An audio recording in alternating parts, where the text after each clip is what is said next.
So this is an employment series, and I want to just focus on the end of a contract, particularly an employment contract, and distinguishing how your contract came to an end. My name is Stella Mugoiri.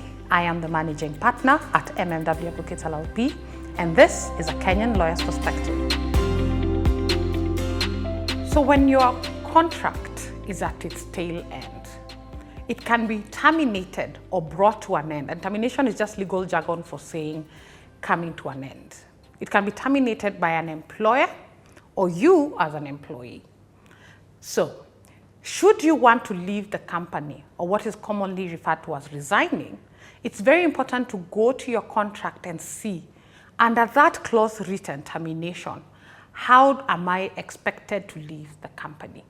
Am I supposed to give notice, which is basically a certain number of days, saying that I am leaving this company and I'm giving you 30 days notice to be aware that I'll be leaving within that particular period. So that then the employer can actually organize their affair and know within that period, who do I hand over this person's tasks to?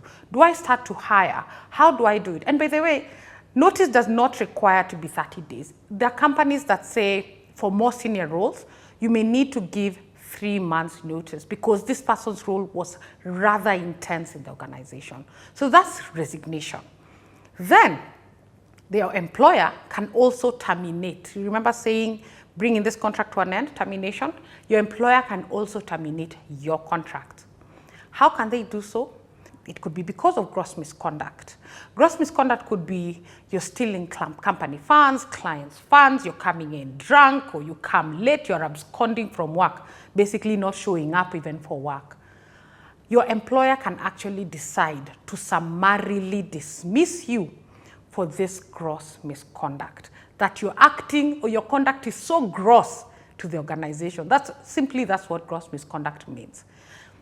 It is very important to state, even if it's gross misconduct, the company should still follow due process. They should tell you, why are we choosing to actually summarily dismiss you? And summarily dismissal means we're not giving you notice period. Once we want to let you go, we start having the process roll.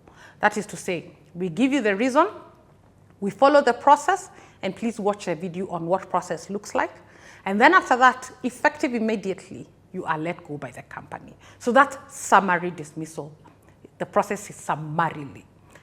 Then, number 3, there is also issues to do with now general termination.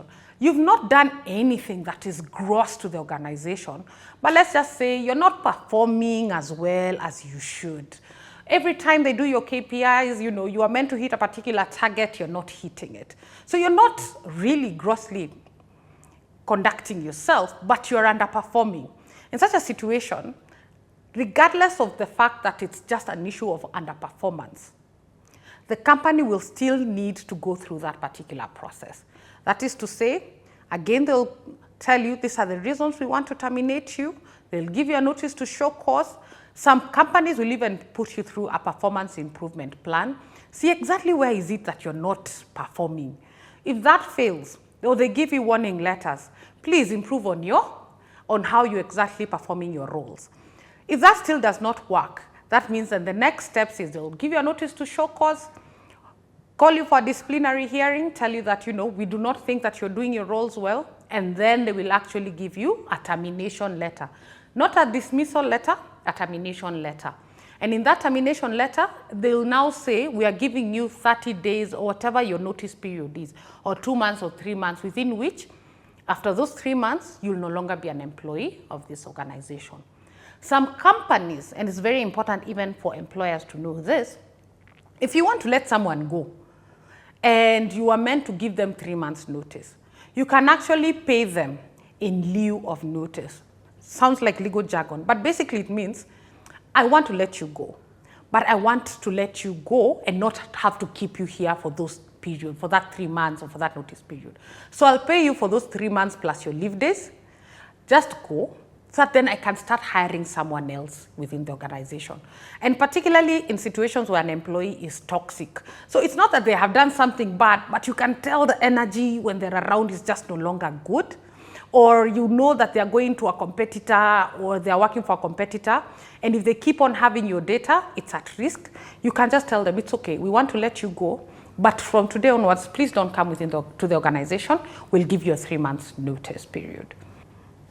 So the next one is redundancy. And this is an interesting one because a lot of you will remember that during COVID, a lot of people had high-flying jobs and they went from being employed to zero. Think of people who were in the hotel industry when hotels were told you have to close down. People could not travel. Airlines were not working. Boundaries were closed. So in this situation, it's not that the employer has done something bad. It's not that the employee has done something bad as well, or there's no reason necessarily on account of the conduct or action of the employee that we are letting the employee go. This is called redundancy, where a job is lost at no fault of the employee.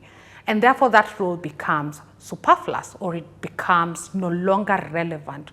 Or even when you see businesses automating, that means that there are certain people who may lose their job. Now that particularly we're going towards AI. A lot of people may end up losing their job because of operational efficiency. So you see that then that person has to be let go. Not that they have done anything wrong. That is now redundancy. So during COVID, a lot of people may have said they were fired, they were let go, they were terminated, but the right word for that is not that you were fired or let go. You are declared redundant. Now, in the next video, we are going to talk about manufactured termination. That is constructive dismissal. What does that mean? Thank you so much for watching. Please engage with us. If you have any questions about how an employer let you go or how you should let go of an employee. My name is Stella Mugoiri, Managing Partner at MMW Advocates LLP. This is a Kenyan lawyer's perspective.